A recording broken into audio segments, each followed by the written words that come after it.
Assalamualaikum semuanya. Semoga kalian semua dalam keadaan sehat dan dilancarkan rezekinya. Amin ya robbal alamin. Alkisah, Abu Nawas membuka praktek pengobatan. Apapun jenis penyakitnya bisa disembuhkan. Seiring berjalannya waktu, Abu Nawas dikenal sebagai tabib yang manjur. Dari penjuru kota sampai penjuru desa berbondong-bondong ke rumah Abu Nawas untuk berobat. Dan rata-rata orang yang datang merasa puas. Kepandaian Abu Nawas dalam mengobati pasien bukanlah suatu kebetulan, apalagi asal-asalan. Karena sebelumnya Abu Nawas telah belajar kepada seorang tabib sakti yang ada di negeri seberang. Sementara Abu Jahil yang melihat kesuksesan Abu Nawas merasa iri dan tidak suka. Hingga pada suatu hari Abu Jahil jatuh sakit. Ia sudah berobat kemana-mana tapi tak kunjung sembuh. Salah satu tetangganya lalu menyarankan agar berobat kepada Abu Nawas. Awalnya Abu Jahil menolak saran tersebut sebab ia sangat tidak suka dengan Abu Nawas. Akan tetapi karena sakitnya semakin memburuk, mau tidak mau ia pun mendatangi Abu Nawas. Setelah diperiksa kondisi penyakitnya, Abu Nawas lalu memberikan obat ramuan. Abu Jahil, ini diminum 3 kali sehari. Untuk sementara hindari makanan pedas, kata Abu Nawas menasehati. Berapa biayanya? Tanya Abu Jahil. 10 dinar saja, jawab Abu Nawas. Dengan terpaksa Abu Jahil memberikan uang sambil menggerutu. Enak betul kau Abu Nawas, yang menyembuhkan itu kan Allah, tapi uangnya malah masuk ke kantongmu. Abu Nawas membalas, benar sekali wahai Abu Jahil, aku tidak pernah bilang akulah yang menyembuhkannya, aku hanya jadi perantara. Tapi kenapa kau yang dapat bayaran? Sergah Abu Jahil. Abu Nawas mengangkat alisnya dan menjawab santai, kalau begitu lain kali jangan datang kepadaku, langsung temui saja Tuhanku. Sontak Abu Jahil bertambah emosi mendengarnya. Apa kau bilang? Itu kan sama saja aku harus mati. Dasar tabib sialan, gerutu Abu Jahil sambil ngeloyor pergi. Adapun Abu Nawas hanya tertawa kecil sambil geleng-geleng kepala. Kisah selanjutnya. Dikisahkan telah terjadi musibah bencana alam di sebagian kota Baghdad yang mengakibatkan penduduk daerah tersebut kehilangan harta bendanya. Akan tetapi dari pihak kerajaan tidak segera turun tangan untuk membantu mereka yang terkena musibah. Melihat kondisi demikian, Abu Nawas memutuskan akan mendatangi istana. Ia akan meminta Baginda Raja supaya segera memberikan bantuan kepada mereka. Mendapati kabar bahwa Abu Nawas akan datang, Baginda Raja malah menyusun rencana untuk mengerjai Abu Nawas. Baginda Raja menyuruh salah satu pelayannya mengenakan jubah kebesaran seorang raja dan menyuruhnya agar duduk di singgasana kerajaan. Sementara Baginda Raja mengenakan baju seperti pelayan. Singkat cerita, datanglah Abu Nawas dan memasuki ruangan istana. Ketika melihat yang duduk sebagai raja adalah seorang pelayan, Abu Nawas sempat terkejut dibuatnya. Apalagi ketika melihat Baginda Raja kini menjadi seorang pelayan istana. Paduka yang mulia, apa yang sebenarnya terjadi? Tanya Abu Nawas kepada Baginda Raja. Dia sekarang yang jadi raja Abu Nawas, dan aku adalah pelayan istana. Kalau kau akan meminta bantuan apapun, mintalah padanya, jawab Baginda Raja. Kemudian Abu Nawas segera menghadap pelayan yang kini menjadi seorang raja. Wahai Paduka Raja, di sebagian daerah kota Baghdad telah terjadi bencana alam. Penduduk yang terkena musibah kini butuh bantuan sandang dan pangan, kata Abu Nawas. Maaf Abu Nawas, aku tidak punya uang untuk membantu mereka, jawab raja palsu tersebut. Tapi bukankah Anda seorang raja? Kerajaan ini punya kekayaan yang berlimpah. balas Abu Nawas. Kau betul Abu Nawas, tapi kekayaan yang ada di kerajaan ini adalah milik Harun al-Rasyid, bukan milik saya, sahut raja palsu. Mendengar hal itu, Abu Nawas mengetahui bahwa Baginda Raja sengaja ingin mengerjai dengan tujuan ingin menguji kecerdikannya. Baiklah, kalau begitu aku minta kepingan-kepingan besi kecil yang menyerupai koin uang, pinta Abu Nawas. Kalau cuman itu, aku bisa memberikannya. Berapa banyak yang kau inginkan? Tanya raja palsu. Saya butuh 1000 keping paduka raja, jawab Abu Nawas. Maka diberikanlah kepingan tersebut. Kemudian Abu Nawas pergi meninggalkan istana. Sementara kepingan besi yang ia dapatkan, ia masukkan ke dalam beberapa kantong kecil yang sudah ia persiapkan. Masing-masing kantong ia isi dengan 10 kepingan koin besi. Pada keesokan harinya, ia bagikan kepada warga yang terkena musibah. Kalian dapat bantuan uang dari istana sejumlah 100 dinar, kata Abu Nawas sambil menyerahkan kantong kecilnya. Setelah selesai membagikan bantuan, para warga yang menerimanya seketika menjadi emosi. Kurang ajar Abu Nawas, dia telah menipu kita. Uang yang diberikan adalah uang palsu, kata salah satu warga penuh amarah. Karena saking emosinya, ratusan warga segera menangkap Abu Nawas dan menyeretnya ke istana.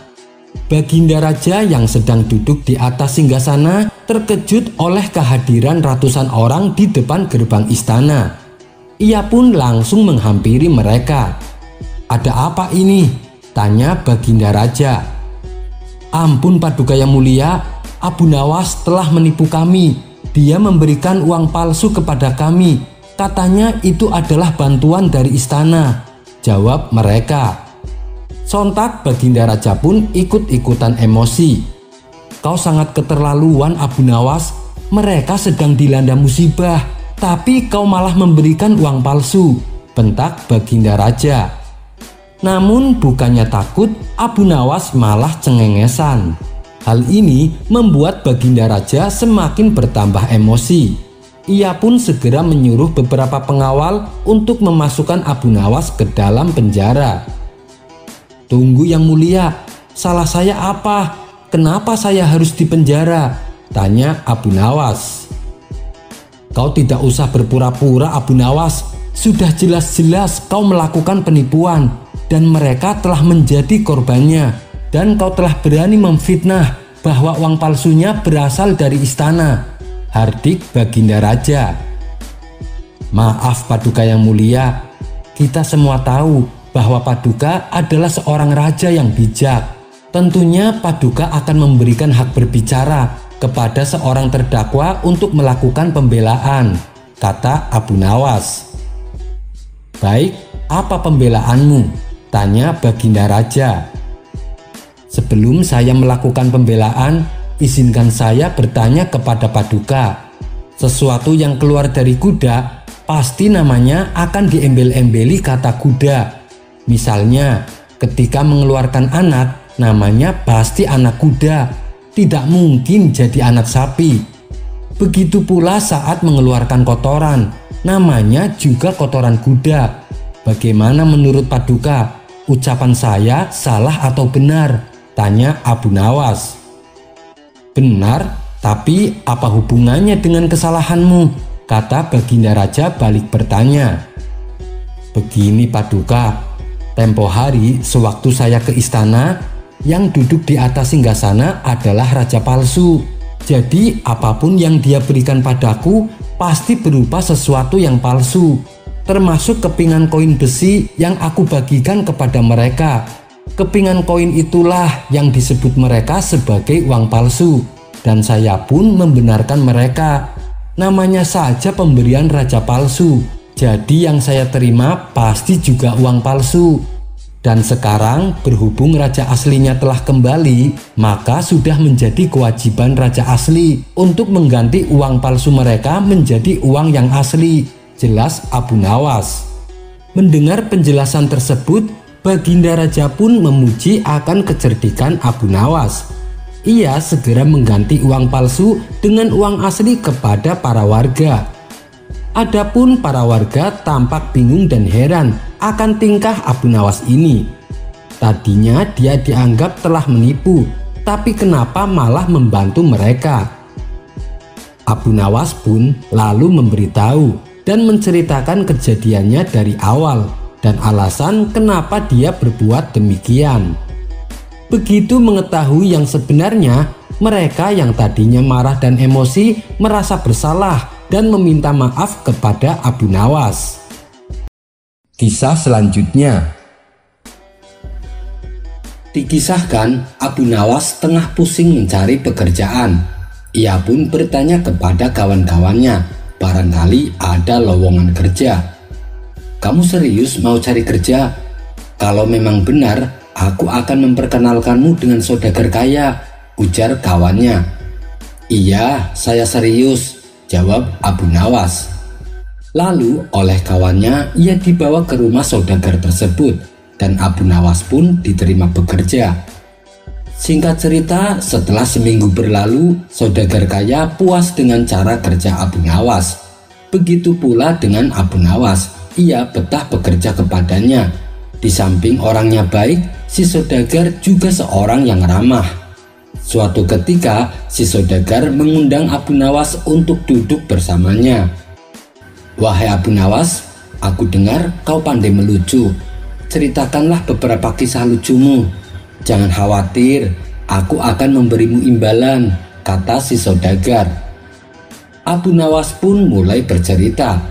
Setiap kisah yang Abu Nawas ceritakan selalu membuat si saudagar tertawa terpingkal-pingkal. Tak berselang lama datanglah pelayan membawakan 2 mangkok sup lalu diletakkan di atas meja. "Kamu pasti sudah lapar kan Abu Nawas? Ayo kita makan dulu," kata si saudagar mempersilahkan. Melihat hidangan sup daging yang lezat serta aroma yang menggugah selera membuat Abu Nawas langsung melahapnya. Sementara si saudagar hanya mencicipi sesendok, lalu ia meletakkan sendoknya kembali. Saat ia menoleh ke arah Abu Nawas, si saudagar bertanya kepadanya, "Enakkah supnya?" Abu Nawas menjawab, "Iya, enak sekali Tuan." "Benarkah? Saya kira rasanya tidak enak," balas si saudagar. "Benar Tuan, rasanya memang tidak enak," timpal Abu Nawas. "Loh, bukankah barusan kau mengatakan bahwa supnya enak?" tanya si saudagar heran. "Itu juga benar Tuan," jawab Abu Nawas singkat. Bertambah heranlah si saudagar mendengar jawaban Abu Nawas. "Lalu yang benar yang mana? Enak atau tidak?" tanya si saudagar. "Begini Tuan, saya adalah pelayan Tuan. Jadi apapun yang Tuan katakan, saya juga akan mengatakan yang sama," jawab Abu Nawas. "Oh begitu. Tapi kenapa kau menghabiskan supnya? Padahal aku bilang tidak enak," tanya si saudagar penasaran. "Tiap orang punya caranya masing-masing untuk menghormati sebuah makanan," jawab Abu Nawas. Sontak si saudagar pun tertawa terpingkal-pingkal. Kisah selanjutnya. Diceritakan ada seorang pemuda yang taat beribadah. Setiap malam ia tak pernah ketinggalan sholat tahajud. Bahkan dari pagi sampai sore ia habiskan waktunya hanya untuk beribadah di dalam masjid. Kabar tentang kealiman si pemuda pun tersebar sampai ke seluruh Baghdad. Abu Nawas yang mendengar kabar tersebut penasaran dengan sosok pemuda alim itu. Hingga akhirnya diam-diam Abu Nawas mendatangi masjid di mana si pemuda biasa melakukan ibadahnya. Namun setelah beberapa hari mengamati pemuda itu, Abu Nawas merasakan kejanggalan. Pasalnya si pemuda menghabiskan waktunya hanya untuk beribadah dan tak mau bekerja. Abu Nawas pun lalu menghampirinya. "Hai pemuda, engkau habiskan seluruh waktumu hanya beribadah. Lalu dengan cara apa engkau makan?" tanya Abu Nawas. Para warga sudah menjamin kebutuhanku. Mereka selalu memberiku makanan secara bergantian, jawab si pemuda. Bukankah lebih baik kau bekerja, supaya kau bisa makan tanpa harus membebani warga, tutur Abu Nawas. Untuk apa capek-capek bekerja? Dengan menghabiskan waktu untuk beribadah, Allah sudah menjamin kebutuhanku, balas si pemuda. Tapi bukan dengan cara seperti ini, caramu itu salah, timpal Abu Nawas. Kau berani menyalahkan aku beribadah, hebat sekali kamu. Sedangkan warga di sini, mereka justru memuliakanku, dan mereka dengan ikhlas memberiku makanan, tukas si pemuda. Baiklah, lalu apa yang kau harapkan dari ibadahmu itu? Tanya Abu Nawas. Tentu saja aku menginginkan surga, jawab si pemuda. Iya, itu saat di akhirat nanti. Kalau di dunia, apa yang kau harapkan? Tanya Abu Nawas kembali. Dengan ibadahku ini, aku yakin dengan keajaiban Allah. Suatu saat, aku pasti memperoleh kekayaan tanpa harus bekerja, sehingga aku bisa lebih giat beribadah, jelas si pemuda. Mendengar hal itu, Abu Nawas hanya bisa geleng-geleng kepala. Ia pun pergi meninggalkan si pemuda. Setibanya di rumah, Abu Nawas memikirkan cara untuk menyadarkan si pemuda. Tiba-tiba terbesit di benaknya sebuah ide yang konyol. Esok paginya, ia kembali mendatangi si pemuda. Hai anak muda, kemarin yang kau katakan ada benarnya juga. Kalau kita rajin beribadah, Allah akan memberi keajaiban pada kita. Karena di kebunku tiba-tiba tumbuh pohon uang, tutur Abu Nawas. Si pemuda pun tertegun mendengarnya. Bolehkah aku melihat pohonmu itu? Tanya si pemuda. Tentu saja boleh, bahkan aku berniat memberikannya padamu, ujar Abu Nawas. Benarkah Tuan? Ayo kita ke tempat kebun miliknya Tuan, ajak si pemuda tak sabar. Maka mereka berdua segera berangkat menuju kebun Abu Nawas. Sesampainya di sana, si pemuda tak mendapati pohon uang yang diceritakan oleh Abu Nawas. Mana pohonnya? Tanya si pemuda. Itu dia, jawab Abu Nawas sambil menunjuk pohon kurma yang masih kecil. Itu kan pohon kurma. Mana mungkin bisa keluar uang, ujar si pemuda. Bentuknya memang seperti pohon kurma, tapi nanti kalau sudah besar dan berbuah akan menghasilkan uang, jelas Abu Nawas. Baiklah, lalu apa yang harus aku lakukan? Tanya si pemuda. Kau rawat pohon kecil itu supaya menjadi besar. Caranya kau siram air tiap pagi dan sore, jawab Abu Nawas. Sejak saat itulah si pemuda mulai giat bekerja. Di samping ia tekun beribadah, ia juga rajin merawat pohon kurma. Setelah 6 bulan kemudian, pohon kurma itu pun menjadi besar dan berbuah sangat banyak. Akan tetapi si pemuda merasa kecewa dan berkata kepada Abu Nawas, Anda pembohong, saya sudah capek-capek merawat pohon itu, tapi tak ada uang yang keluar, kata si pemuda merasa kesal. Bukankah buah kurma itu uang? Kau petik semuanya dan jualah ke pasar, saran Abu Nawas. Karena sudah terlanjur bersusah payah, si pemuda pun melakukan apa yang disarankan. Dan benar saja, setelah semua buah kurmanya laku terjual, ia mendapatkan uang yang lumayan banyak. Seketika rasa kecewa si pemuda terobati. Wajahnya menjadi ceria dan bahagia. Bagaimana? Apakah kau masih berminat untuk merawat pohon kurma? Tanya Abu Nawas. Iya Tuan Abu, saya masih berminat, jawab pemuda itu penuh semangat. Nah, begitu dong. Ibadah tetap harus kita jalankan, tapi kita juga harus bekerja. Rasulullah sendiri selain berdakwah, beliau juga bekerja untuk mencari nafkah. Padahal kalau Rasulullah mau, beliau tinggal berdoa tanpa bekerja, dan apapun keinginan beliau pasti akan dikabulkan. Tapi beliau ingin memberi contoh kepada umatnya bahwa mencari nafkah itu juga hukumnya wajib.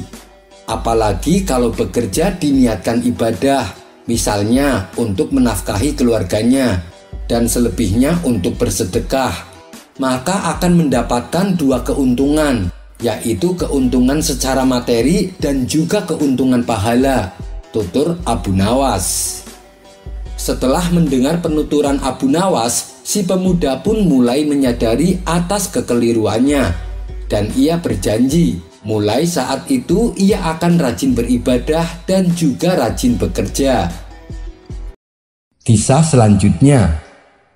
Dikisahkan, Abu Nawas mempunyai tetangga yang licik. Dia adalah Abu Jahil.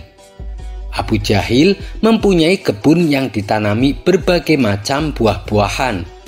Kebunnya ini berdekatan dengan kebun milik Abu Nawas. Antara kebun Abu Jahil dan kebun milik Abu Nawas hanya dibatasi oleh tumpukan batu. Abu Jahil berkeinginan menambah luas area kebunnya. Ia pun berpikir keras agar keinginannya terwujud. Hal ini sampai membuat Abu Jahil susah tidur. Tiba-tiba terlintas niat jahat di benaknya. Aku harus melakukannya sekarang, mumpung waktunya sudah malam, pikir Abu Jahil. Di tengah malam gelap gulita, Abu Jahil langsung pergi menuju kebun miliknya. Dia mencari pembatas tumpukan batu yang menjadi pemisah antara kebunnya dan kebun milik Abu Nawas. Setelah menemukannya, dia mulai mengangkat satu persatu batunya. Lalu dia memindahkan di area kebun milik Abu Nawas. Dengan begitu, luas kebun milik Abu Jahil menjadi bertambah luas. Setelah selesai, dia kembali pulang ke rumahnya dengan sembunyi-sembunyi, dan dia senang dengan apa yang dilakukannya. Selama beberapa hari, Abu Nawas tak menyadari dengan perbuatan Abu Jahil.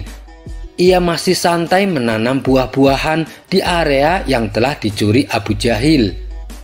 Seiring berjalannya waktu, buah yang ditanami Abu Nawas kini berbuah. Buahnya besar-besar dan segar. Melihat hal itu, Abu Jahil senang bukan kepalang. Ia pun segera memanen tanaman buah tersebut. Tidak berapa lama datanglah Abu Nawas. Ia sangat terkejut melihat Abu Jahil memanen tanaman buah miliknya. "Hai Abu Jahil, apa yang kamu lakukan?" seru Abu Nawas. "Aku sedang memanen buah yang ada di kebunku," jawab Abu Jahil enteng. "Apa kau bilang? Ini masih area kebunku, Abu Jahil," balas Abu Nawas. "Hei Abu Nawas, kamu mengigau ya? Coba kau lihat batu pembatasnya," tugas Abu Jahil. Sejenak Abu Nawas terdiam. Kenapa tumpukan batunya bisa pindah ya? Atau aku yang kurang teliti, pikir Abu Nawas. "Tapi kan buah itu aku yang menanamnya, Abu Jahil," ucap Abu Nawas. "Itu sih salahmu sendiri. Kenapa menanam buah di area kebunku? Berarti ini adalah milikku," sahut Abu Jahil. "Kurang ajar, ini pasti ada yang tidak beres," kata Abu Nawas dalam hati. "Hei Abu Jahil, kamu pasti memindahkan tumpukan batu itu kan?" tanya Abu Nawas geram. "Jangan fitnah kamu. Aku bisa mengadukannya kepada Tuan Hakim," balas Abu Jahil menggertak. "Ayo kita selesaikan masalah ini di depan Tuan Hakim," timpal Abu Nawas. Maka keduanya pun menghadap Tuan Hakim. Di hadapan Tuan Hakim, antara Abu Nawas dan Abu Jahil saling mengadukan masalahnya. Setelah mendengar penuturan dari kedua belah pihak, Tuan Hakim pun berkata, "Jujur saja saya sangat bingung. Siapa di antara kalian yang benar? Tapi sepertinya aku lebih mempercayai Abu Jahil," kata Tuan Hakim menanggapi. "Kenapa Tuan Hakim begitu mudah memutuskan hal ini? Anda kan hakim yang terkenal bijak. Harusnya Anda lebih berhati-hati dalam memutuskan," balas Abu Nawas tidak terima. "Sudahlah Abu Nawas, terima saja keputusan hakim. Toh area kebunmu masih juga luas," ucap Abu Jahil. "Enak saja kamu bicara. Kamu telah mencuri lahanku. Kamu sengaja memindahkan tumpukan batu yang menjadi pembatas," bentak Abu Nawas. "Saya harap kalian berdua diam. Apa yang akan saya putuskan tidak bisa diganggu-gugat. Dan keputusan saya adalah tanah yang kamu tanami buah adalah milik Abu Jahil," kata Tuan Hakim memutuskan. Mendengar hal itu, Abu Jahil merasa sangat senang. "Terima kasih Tuan Hakim. Anda adalah hakim yang paling bijak yang pernah saya kenal," sahut Abu Jahil. Sementara Abu Nawas hanya bisa pasrah menerima keputusan tersebut. "Asik, sekarang aku punya kebun lebih luas dari Abu Nawas," batin Abu Jahil kegirangan. "Oh iya Abu Jahil, berapa luas kebunmu?" tanya Tuan Hakim. "1,5 hektar Tuan Hakim," jawab Abu Jahil. "Kalau kamu Abu Nawas, berapa luas kebunmu?" tanya Tuan Hakim kembali. "Sebenarnya luas kebun saya 1,5 hektar, tapi karena setengahnya dicuri sama Abu Jahil, luasnya jadi tinggal 1 hektar, jawab Abu Nawas. "Kalian tahu tidak kenapa saya tanya luas kebun kalian? Karena kemarin saya dapat surat langsung dari Baginda Raja. Beliau memerintahkan kepada saya, barang siapa mempunyai kebun yang luasnya lebih dari 1 hektar, maka akan disita negara beserta isi-isinya. Dan bagi siapa saja yang menentang peraturan ini akan dihukum mati. Hal ini Baginda Raja terpaksa lakukan karena kondisi keuangan negara sedang krisis," kata sang hakim menjelaskan. Seketika raut wajah Abu Jahil yang tadinya ceria mendadak berubah menjadi terkejut. "Waduh, celaka, aku akan kehilangan kebunku," pikir Abu Jahil ketakutan. "Maaf Tuan Hakim, sebenarnya luas kebun saya hanya 1 hektar, tutur Abu Jahil. "Tadi kamu bilang katanya luas kebunmu 1,5 hektar, sekarang bilangnya 1 hektar. Kamu jangan main-main Abu Jahil," bentak Tuan Hakim. "Saya berani bersumpah Tuan Hakim, kebun saya memang luasnya hanya 1 hektar. Tumpukan batu yang jadi pembatas antara kebun saya dan kebun milik Abu Nawas telah saya pindah dari tempatnya," ujar Abu Jahil. "Oh begitu, jadi tanah yang ditanami buah oleh Abu Nawas sebenarnya masih area kebun Abu Nawas?" tanya Tuan Hakim memastikan. "Benar Tuan Hakim," jawab Abu Jahil. "Bagaimana denganmu Abu Nawas? Apakah benar luas kebunmu 1,5 hektar? Tanya Tuan Hakim kepada Abu Nawas. "Benar Tuan Hakim," jawab Abu Nawas semakin pasrah. "Nah, kalau begini kan jelas siapa yang sebenarnya berbohong. Pengawal, tangkap Abu Jahil dan masukkan ke dalam penjara karena dia telah mengaku mencuri area kebun milik Abu Nawas," perintah Tuan Hakim. "Tapi Tuan Hakim, kebun saya tidak disita kan?" tanya Abu Jahil khawatir. "Tidak ada yang namanya penyitaan. Itu hanya trik saya saja, supaya saya bisa menyelesaikan perkara kalian berdua dengan adil," balas Tuan Hakim. Mendengar hal itu, Abu Jahil langsung terkulai lemas. Sementara Abu Nawas tersenyum bahagia karena ia bisa mendapat kembali luas kebunnya. "Anda memang cerdik Tuan Hakim," puji Abu Nawas.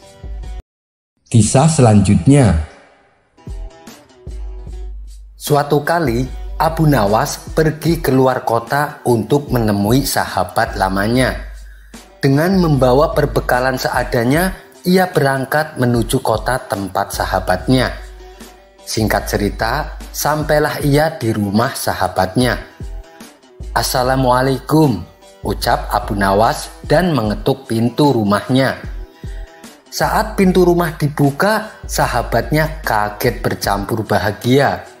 "Waalaikumsalam Abu Nawas, apa kabarmu?"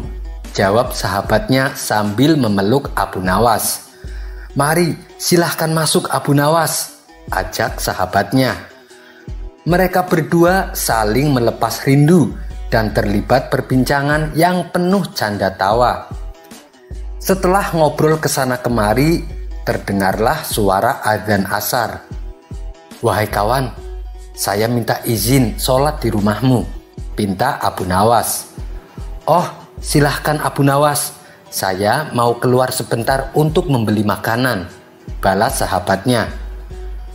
Abu Nawas lalu ke kamar mandi untuk berwudu. Tapi saat ia akan melaksanakan sholat, ia bingung di mana letak arah kiblat. Mau bertanya kepada sahabatnya, tapi sahabatnya sedang keluar beli makanan. Abu Nawas mencoba menunggu sahabatnya pulang. Lama sudah ia menunggu, sahabatnya tak kunjung datang. Akhirnya ia memutuskan sendiri kemana arah kiblatnya. Abu Nawas menggelar sajadahnya dan mulai menunaikan sholat. Tidak berapa lama, sahabatnya pun datang. Ia tertawa melihat Abu Nawas sholat menghadap arah kiblat yang salah. Setelah Abu Nawas selesai menunaikan sholat, sahabatnya berkata memberitahu, "Hei Abu Nawas, arah kiblatnya bukan ke situ," tutur sahabatnya. "Apakah arah sholatku salah?" tanya Abu Nawas. "Tidak, hanya saja arah sajadah kamu yang salah," jawab sahabatnya. "Kalau begitu, tegur saja sajadahku, jangan aku," balas Abu Nawas. Keduanya pun tertawa bersama-sama. "Ya sudah, mari kita sholat berjamaah. Habis itu kita baru makan-makan," ajak Abu Nawas kepada sahabatnya. Kisah selanjutnya. Suatu hari ada seorang rahib berpenampilan layaknya orang suci. Namun ia terlihat kebingungan. Beberapa kali ia mondar-mandir tepat di depan rumah Abu Nawas. Karena merasa kasihan, Abu Nawas lalu menyapanya. "Wahai tuan, sepertinya Anda bukan orang sini. Siapa Anda?" tanya Abu Nawas. "Iya, saya berasal dari negeri seberang. Saya adalah seorang rahib," jawab orang tersebut. "Rahib? Apa itu rahib?" tanya Abu Nawas. "Rahib itu adalah orang yang bertugas untuk membimbing manusia menuju surga," jawab orang itu kembali. "Oh, tapi dari tadi saya perhatikan Anda terlihat sedang kebingungan. Sudah beberapa kali Anda mondar-mandir tepat di depan rumah saya. Memangnya Anda mau kemana?" tanya Abu Nawas. "Saya mau ke pasar, tapi tidak tahu jalannya," ujar sang rahib. Mendengar jawaban itu, Abu Nawas menahan tawa. "Bagaimana bisa Anda membimbing manusia ke surga? Kalau arah pasar saja Anda tidak tahu," celetuk Abu Nawas. Mendadak muka sang rahib berubah menjadi sewot. Ia langsung pergi meninggalkan Abu Nawas. Kisah selanjutnya. Pada pertemuan kali ini, saya akan menceritakan tentang seorang pengemis yang mendatangi rumah Abu Nawas. Pada suatu ketika, seorang pengemis mendatangi rumah Abu Nawas. Laki-laki itu meminta makanan karena menurut pengakuannya seharian perutnya belum terisi. Abu Nawas pun tengok kiri, tengok kanan seperti orang bingung. Di rumah juga belum ada makanan yang siap saji. Tapi Abu Nawas kepengen membantu pengemis itu, bukan hanya sekedar memberinya makanan. Lalu Abu Nawas bertanya kepada si pengemis, "Kenapa engkau mengemis? Apa engkau tidak mempunyai pekerjaan?" Pengemis itu menjawab, "Maaf tuan, saya sudah lama mencari pekerjaan, tapi belum juga ada yang mau menerima saya bekerja." Kemudian Abu Nawas kembali berkata, "Lalu apa engkau mau bekerja sekalipun pekerjaan itu berat?" Pengemis itu menjawab, "Asalkan halal tuan, saya bersedia." Akhirnya Abu Nawas mengantarkan pengemis itu menemui sahabatnya yang bernama Abu Wardah. Singkat cerita, setelah pengemis itu diberi makan, maka Abu Wardah memberi pekerjaan, yaitu mencabut rumput di pekarangan rumah. Ternyata pengemis ini merupakan seorang pekerja yang sangat rajin dan tangkas.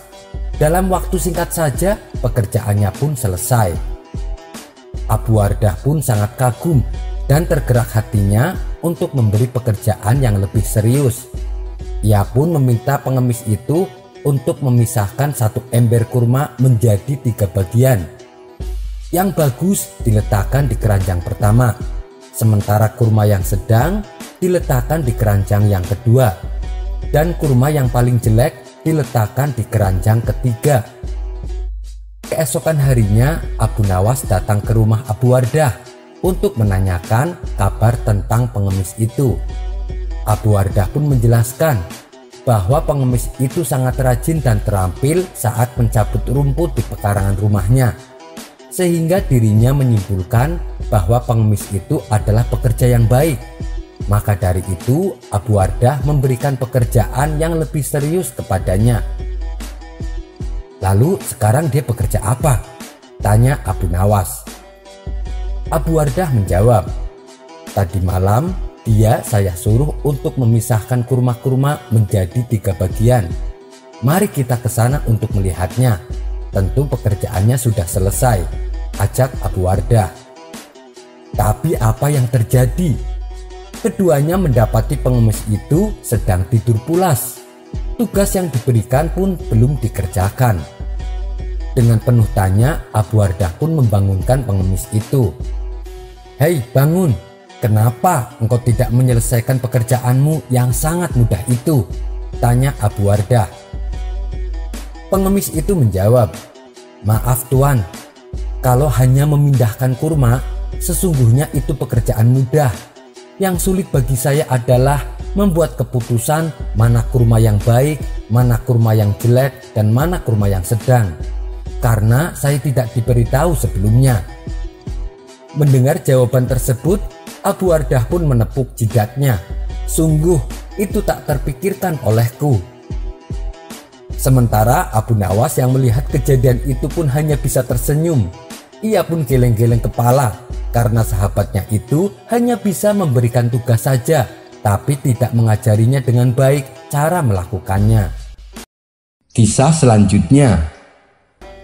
Akhir-akhir ini Abu Nawas memiliki hobi yang baru, yaitu menghabiskan waktunya berburu hewan di hutan. Tapi bukan kijang atau rusa yang menjadi targetnya, melainkan hewan-hewan kecil seperti kelinci. Meski demikian, ia tak pernah sekalipun berhasil mendapatkan hewan buruannya. Hal inilah yang membuat orang-orang kerap kali menertawakan Abu Nawas. Hingga pada suatu hari, Abu Jahil bersama 3 kawannya berencana mengerjai Abu Nawas. Di depan kawan-kawannya, Abu Jahil berkata, nanti kalau Abu Nawas berangkat berburu, kita ikuti dia dari belakang secara diam-diam. Ketika dia sedang membidik kelinci buruannya, kita bikin supaya kelincinya berlari. Mereka pun setuju dengan rencana tersebut. Pada keesokan harinya, saat Abu Nawas berangkat berburu, diam-diam Abu Jahil bersama 3 kawannya menguntitnya dari belakang. Setibanya di hutan, setiap kali Abu Nawas menemukan kelinci buruannya, Abu Jahil dan kawan-kawan melakukan pergerakan yang membuat kelinci target buruannya berlari. Dan setiap kali hal itu terjadi, Abu Jahil tertawa cekikikan. Ini pasti akan seru bila diceritakan. Orang-orang pasti akan menertawakan dia, kata Abu Jahil sambil tertawa. Sementara Abu Nawas yang menyadari keberadaan Abu Jahil dan kawan-kawan sama sekali tak menghiraukan kehadiran mereka. Ia tetap melanjutkan perburuannya. Hingga akhirnya, tanpa sepengetahuan Abu Jahil, ia berhasil melesatkan anak panahnya tepat mengenai binatang kelinci buruannya. Namun meski sudah tertusuk anak panah, si kelinci masih bisa berusaha kabur. Abu Nawas pun segera berlari mengejarnya.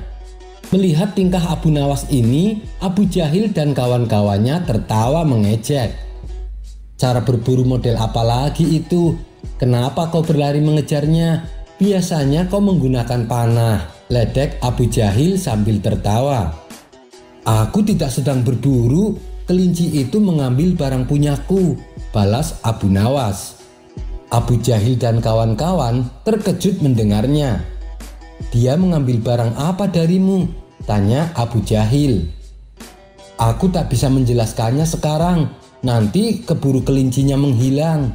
Kalau kalian mau membantuku, barang tersebut nanti buat kalian, balas Abu Nawas. Kemudian Abu Jahil berbisik kepada kawan-kawannya. Pasti yang diambil barang berharga. Buktinya dia sampai meninggalkan busur panahnya hanya untuk mengejar kelinci tersebut. Akhirnya mereka bersepakat membantu Abu Nawas. Setelah kelinci itu tertangkap, Abu Jahil melihat si kelinci tidak membawa apapun, hanya anak panah kecil yang menancap di tubuhnya. Karena penasaran, ia pun bertanya kepada Abu Nawas, "Mana barangmu yang diambil?" Sambil menarik anak panah yang menancap di tubuh kelinci, Abu Nawas membalas, "Ini dia barangku, silahkan kalian ambil," kata Abu Nawas dan menyerahkan anak panah tersebut. Tentu saja Abu Jahil dan kawan-kawan menjadi dongkol. "Kurang ajar, kita telah dikerjai Abu Nawas," gerutu Abu Jahil. Niatnya ingin mengerjai Abu Nawas, justru mereka yang balik dikerjai. Dan rencananya untuk mempermalukan Abu Nawas dengan menceritakan kepada orang-orang tentang kejadian selama dalam berburu tak jadi ia lakukan.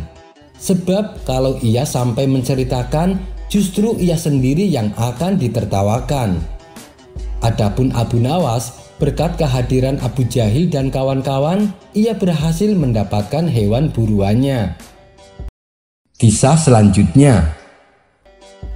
Suatu hari, di sela-sela waktu senggangnya, Baginda Raja mengajak Abu Nawas untuk menemaninya berburu di hutan. Tentu saja dengan penuh semangat, Abu Nawas langsung mengiyakannya. Bahkan, ia menyarankan agar tak lagi berburu di hutan yang sama. "Memangnya kenapa Abu Nawas?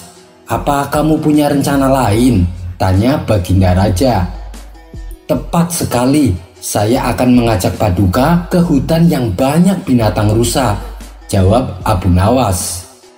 "Di mana itu? Apa kau tahu tempatnya?" tanya Baginda Raja kembali. "Tentu saja Paduka, tapi perjalanannya lumayan jauh," jawab Abu Nawas. "Tidak masalah, aku punya 2 kuda putih. Nanti aku akan memberimu 1, balas Baginda Raja. Sontak Abu Nawas kaget mendengarnya, karena kuda putih yang Baginda Raja sebutkan merupakan kuda kerajaan yang paling gagah dan sangat cepat larinya, dan hanya orang-orang tertentu saja yang diperkenankan menungganginya. "Apa Paduka serius?" tanya Abu Nawas memastikan. "Iya, saya serius. Tapi kalau ternyata hutan yang kamu ceritakan tidak sesuai dengan kenyataan, kamu akan saya hukum," ancam Baginda Raja. "Tenang saja Paduka, Paduka pasti tak akan kecewa," kata Abu Nawas meyakinkan. Maka pergilah keduanya menuju hutan yang dimaksud Abu Nawas. Karena keduanya mengendarai kuda istimewa, sehingga hanya dalam waktu beberapa jam saja mereka sudah sampai ke hutan yang dituju. Dan ternyata apa yang diceritakan Abu Nawas benar adanya. Pada hari itu Baginda Raja sampai lupa waktu karena saking asiknya berburu binatang rusa. Setelah seharian penuh berburu hewan, akhirnya Baginda Raja pulang dengan perasaan puas. Sesampainya di istana, Baginda Raja berkata kepada Abu Nawas, "Abu Nawas, kuda putih itu sekarang jadi milikmu. Tapi kau harus siap menemaniku berburu kapanpun aku mau." Mendengar hal itu, Abu Nawas sangat bahagia. "Terima kasih Paduka, Hamba siap menemani Paduka kapanpun Paduka pergi berburu. Ia pun pulang ke rumah dengan mengendarai kuda putih istimewa. Selepas Abu Nawas pergi, Baginda Raja tak henti-hentinya menceritakan keseruan berburu di hutan tersebut kepada para menteri istana. Baginda Raja juga memuji Abu Nawas karena telah menunjukkan hutan yang membuat petualangan berburunya menjadi seru. Para menteri istana pun ikut senang melihat rajanya bahagia. Namun ada salah satu menteri yang merasa iri dengan Abu Nawas. Ia pun lalu mendekati Baginda Raja. Paduka, saya juga tahu ada hutan yang lebih mengasihkan daripada hutan yang Abu Nawas tunjukkan, kata sang menteri. Benarkah? Ada hewan apa saja di sana? Tanya Baginda Raja penasaran. Di hutan itu, Paduka bisa berburu hewan singa. Karena di sana hewan singanya banyak sekali, jawab sang menteri. Bukankah itu berbahaya? Bisa-bisa malah aku yang mati diterkamnya, ujar Baginda Raja. Tenang Paduka, Paduka jangan khawatir. Singa-singa di sana tidak suka makan manusia. Jadi Paduka bisa berburu sepuasnya, jelas sang menteri. Baiklah. Besok ajak aku ke sana, nanti aku akan memberimu kuda putih, balas Baginda Raja. Sang menteri tak menduga sama sekali dengan reaksi Baginda Raja. Ia bingung harus berkata apa, karena hutan yang ia ceritakan sama sekali tidak benar. Akhirnya ia pun menemukan jawaban untuk mengelak dari ajakan Baginda Raja. Maaf Paduka yang mulia, kalau untuk saat ini tidak bisa, karena singa-singa tersebut hanya datang dan berkumpul pada setiap akhir tahun saja, kata sang menteri beralasan. Beberapa hari kemudian, rupanya cerita tentang hutan dari sang menteri membuat Baginda Raja penasaran. Ia pun lalu memberitahukannya kepada Abu Nawas. Mendengar cerita tersebut, tentu saja tak membuat Abu Nawas percaya begitu saja. Paduka yakin dengan cerita sang menteri? Tanya Abu Nawas. Iya, memangnya kenapa? Kata Baginda Raja balik bertanya. Inilah yang saya khawatirkan kalau sampai Baginda Raja percaya, ujar Abu Nawas. Khawatir? Khawatir kenapa Abu Nawas? Tanya Baginda Raja. Karena kuda pemberian Paduka ternyata selama ini dia menginginkan jadi seorang raja. Dia selalu berkata kepada saya, aku lebih cepat dan lebih kuat dari Baginda Raja. Kenapa bukan aku yang jadi raja? Tutur Abu Nawas. Hah? Yang benar saja. Apakah kuda itu bisa berbicara? Tanya Baginda Raja heran. Dengan tersenyum Abu Nawas menjawab, tentu saja tidak Paduka. Kuda itu tidak bisa berbicara. Saya hanya ingin menunjukkan kepada Paduka bahwa terkadang kita harus waspada terhadap omongan yang tidak masuk akal. Seketika Baginda Raja baru tersadar bahwa hutan yang diceritakan sang menteri tidak benar adanya. Ia pun lalu memanggil menteri tersebut untuk bisa menunjukkan di mana hutan itu berada. Sang menteri lagi-lagi mengelak ajakan Baginda Raja yang membuat Baginda Raja menjadi emosi. Kamu jangan banyak alasan. Kalau kau tidak bisa menunjukkannya sekarang, kamu akan saya hukum 1 tahun penjara. Tapi kalau kamu jujur mengakui kebohonganmu, maka hukumanmu akan saya potong jadi 5 bulan, bentak Baginda Raja. Akhirnya sang menteri mengakui perbuatannya dan mendapat hukuman 5 bulan penjara. Kisah selanjutnya. Sebelum bumi dihuni oleh manusia, ternyata sudah pernah dihuni oleh makhluk yang bernama Sumia. Sumia adalah makhluk jin pertama yang diciptakan oleh Allah Subhanahu wa Ta'ala. Sumia ini diciptakan dari ujung nyala api. Dan dialah satu-satunya jin yang diciptakan dari nyala api. Sama dengan Nabi Adam, beliau adalah satu-satunya manusia yang diciptakan dari tanah. karena keturunan Nabi Adam tidak ada yang diciptakan dari tanah. Sumiyah ini juga disebut sebagai Abu al-Jin, yaitu bapaknya para jin. Dia diciptakan Allah 2000 tahun sebelum Nabi Adam diciptakan. Setelah Allah menciptakan Sumiyah, maka Allah Subhanahu wa Ta'ala berfirman kepada Sumiyah, "Berangan-anganlah engkau, mintalah sesuatu kepadaku."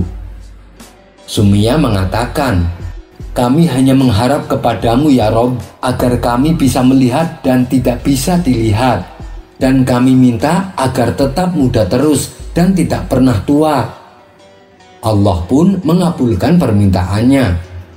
Oleh sebab itulah, sampai sekarang jin bisa melihat kita, tapi kita tidak bisa melihat jin.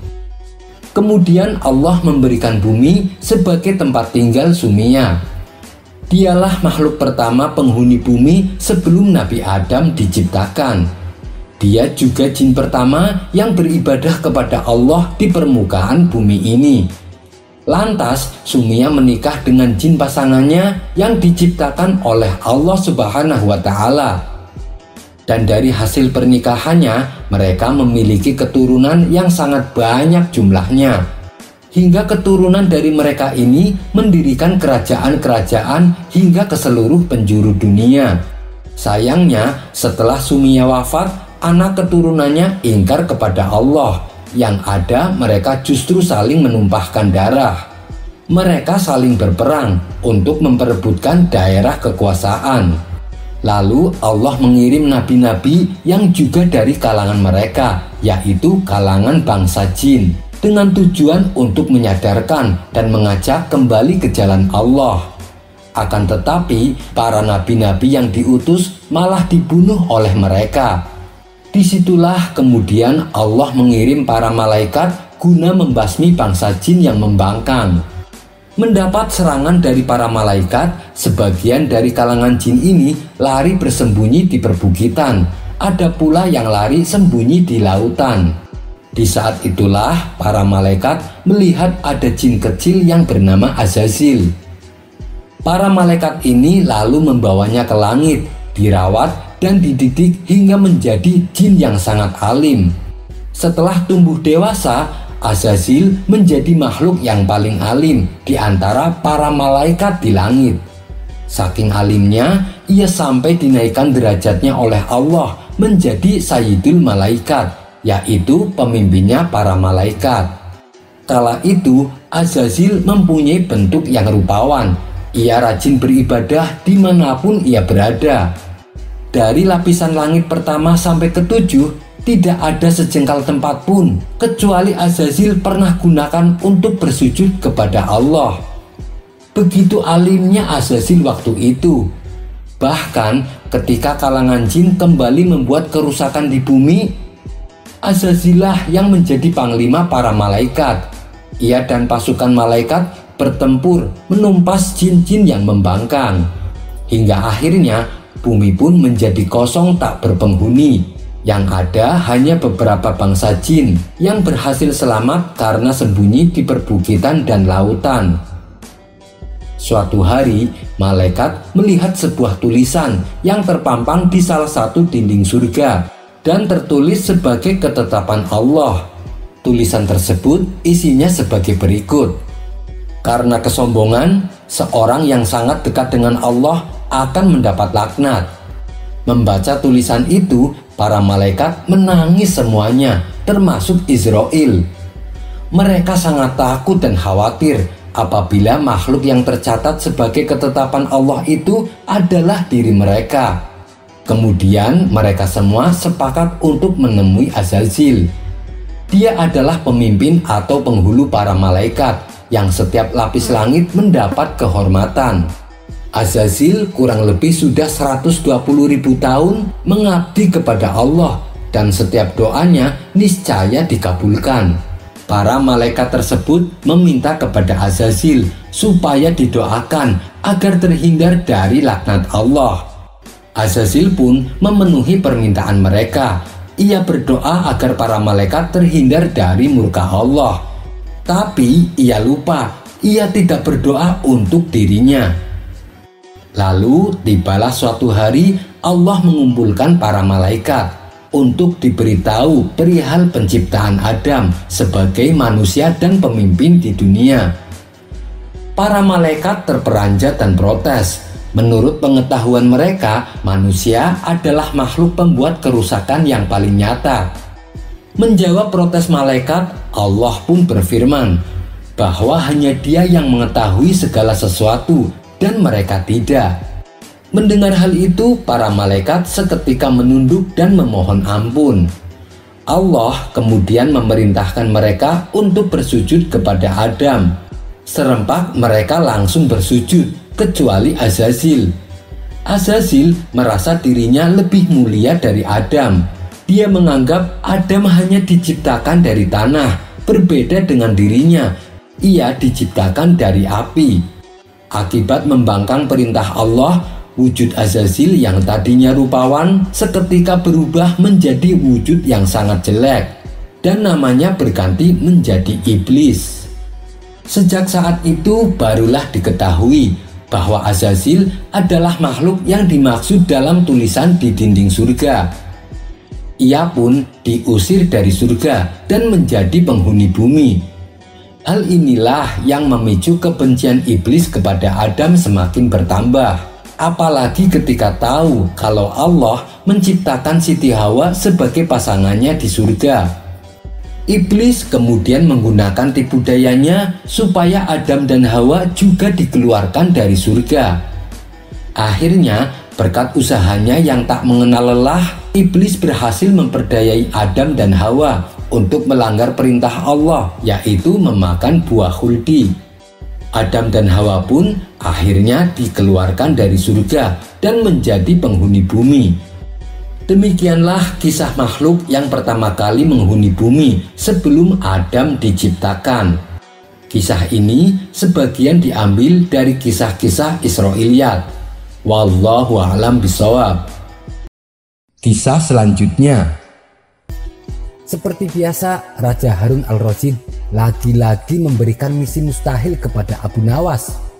Ia tak bosan-bosannya mengetes kecerdikan Abu Nawas. Kali ini ia meminta sesuatu yang tak wajar. Raja meminta Abu Nawas untuk pergi ke bulan. Padahal zaman itu belum ada teknologi canggih, belum ada mobil, belum ada motor, apalagi pesawat antariksa. Jadi jelas jika misi itu hanya untuk menguji kecerdikan Abu Nawas saja. Pergi ke bulan? Tanya Abu Nawas kaget. Ya Abu, saya tahu kau adalah seorang pria yang pintar. Kau harus dapat pergi ke bulan, jawab sang raja. Oke, saya akan pergi ke sana besok sore yang mulia, jawab Abu Nawas dengan cepat. Raja pun terkejut. Ia tak menyangka bahwa Abu Nawas mengiyakan tantangannya itu. Lalu sang raja bertanya, dari mana kamu akan pergi wahai Abu Nawas? Dari rumahku yang mulia, jawab Abu Nawas. Baiklah, besok malam saya akan pergi ke rumahmu untuk melihatmu pergi ke bulan, kata sang raja. Malam itu, raja beserta para menterinya pergi ke rumah Abu Nawas. Bulan purnama bersinar dengan terang. Bintang-bintang menyebar berkilauan di seluruh penjuru langit. Ketika raja dan para menterinya tiba di rumah Abu Nawas sudah tidak ada di rumah. Mereka hanya bertemu dengan istrinya. Di mana Abu Nawas? Tanya sang raja. Dia baru berangkat ke bulan yang mulia. Dia berkata kalau akan segera kembali, jawab istri Abu Nawas. Bagaimana cara Abu Nawas pergi ke bulan? Tanya salah satu menteri penasaran. Dia memanjat pohon palem di sebelah sana dan akan kembali melalui pohon palem itu juga, jawab sang istrinya Abu Nawas. Raja dan para menteri kemudian menghampiri pohon palem yang ditunjukkan istrinya. Terlihat bayangan seseorang yang sedang turun dari pohon itu. Apakah itu kau Abu Nawas? Tanya sang raja. Iya, ini saya Abu Nawas Baginda, jawab Abu Nawas. Apakah kau meneliti bulan dari pohon palem itu? Tanya sang raja. Tidak yang mulia, saya melakukan penyelidikan ketika bulan mencapai tanah. Pohon hanya sekedar sarana untuk saya pergi ke bulan, jawab Abu Nawas. Raja Harun al-Rasyid pun tersenyum dengan perkataan Abu Nawas. Ia kemudian menanyakan apa yang dilihatnya saat di bulan. Hanya tanah dan gunung-gunung, tidak ada tumbuhan di sana, kata Abu Nawas. Kalau Baginda tak percaya, saya punya banyak saksi. Bukan hanya 1 atau 2 saksi, tapi ribuan saksi, sambung Abu Nawas. Siapa saksimu? Tanya sang raja. Bintang-bintang di langit adalah saksiku. Anda bisa langsung menanyakannya kepada mereka. Mendengar jawaban itu, raja pun tertawa. Mengapa kau tak menunggu kami menyaksikan kau pergi ke bulan? Tanya sang raja. Anda terlambat yang mulia. Saya hanya dapat pergi ke bulan pada waktu tertentu saja. Begitulah kecerdikan Abu Nawas ketika menerima tantangan sang raja. Sampai bertemu lagi di kisah selanjutnya. Wassalamualaikum warahmatullahi wabarakatuh.